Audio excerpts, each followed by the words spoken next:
Si vous souhaitez être à la une du meilleur de l'actualité camerounaise, alors vous êtes au bon endroit. L'information de qualité vous est proposée sur votre nouvelle chaîne YouTube, Média d'Afrique TV. Eh bien, mesdames et messieurs, une fois de plus bienvenue pour cette nouvelle analyse vidéo. Pour vous qui êtes nouveaux, retenez que nous sommes une équipe d'experts analystes, spécialisés dans les affaires politiques, dont l'objectif majeur est de vous informer en continu des faits et gestes, politiques, économiques et sportifs qui fait rage au quotidien. Bien sûr, il suffit de vous abonner et d'activer la petite cloche pour rester toujours à l'écoute de la une. À noter aussi que vos commentaires sont toujours les bienvenus. Bienvenue sur Média d'Afrique TV. Aujourd'hui, nous plongeons dans un débat brûlant qui secoue la scène politique camerounaise. Lors de l'émission Un grand débat sur CAMD Télévision, Sam Séverin Angot a lancé une bombe en remettant en question la possibilité d'une candidature de Maurice Kamto à la prochaine élection présidentielle. Restez avec nous pour une analyse complète de cette intervention choc et de ses répercussions potentielles. Pour ceux qui ne le connaissent pas, Sam Séverin Angot est une personnalité bien connue du paysage médiatique et politique camerounais. Lors de son intervention sur CAMD Télévision, il a déclaré, je cite, « C'est complètement inimaginable.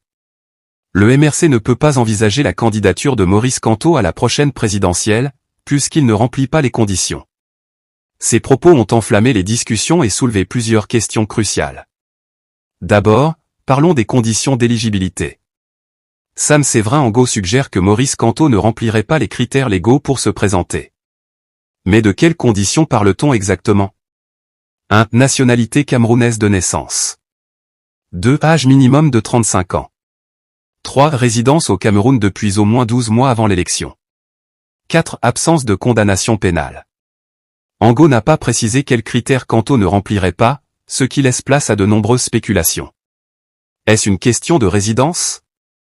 Ou y a-t-il d'autres facteurs en jeu? Cette interrogation mérite une clarification officielle. Si Maurice Kamto ne peut pas se présenter, quelle serait la * stratégie alternative * du MRC?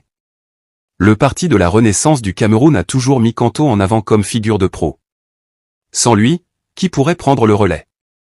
Le MRC doit maintenant réfléchir à une stratégie de remplacement. Des figures comme Bibou Nissak ou Michel Ndoki pourraient-elles émerger comme candidats potentiels? Ou le parti pourrait-il envisager des alliances stratégiques avec d'autres formations politiques de l'opposition? Sam Séverin Angot pose également une question cruciale, les Camerounais vont aller aux élections pour voter qui face à Paul Biya? Cette interrogation met en lumière les défis colossaux auxquels l'opposition camerounaise est confrontée.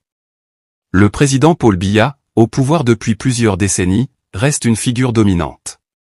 L'opposition doit donc se structurer et proposer une alternative crédible pour espérer un changement. Peut-elle y parvenir sans Maurice Kamto en tête d'affiche? C'est ça la grosse problématique, conclut Angot, soulignant l'importance cruciale de cette question pour l'avenir démocratique du Cameroun. La sortie d'Angot met en lumière la nécessité d'un débat transparent sur les critères d'éligibilité et leur impact sur le processus démocratique. Il est impératif que les règles du jeu soient claires pour tous les acteurs politiques. Face à ces déclarations provocantes, plusieurs questions se posent. 1. Le MRC réagira-t-il officiellement à ces allégations?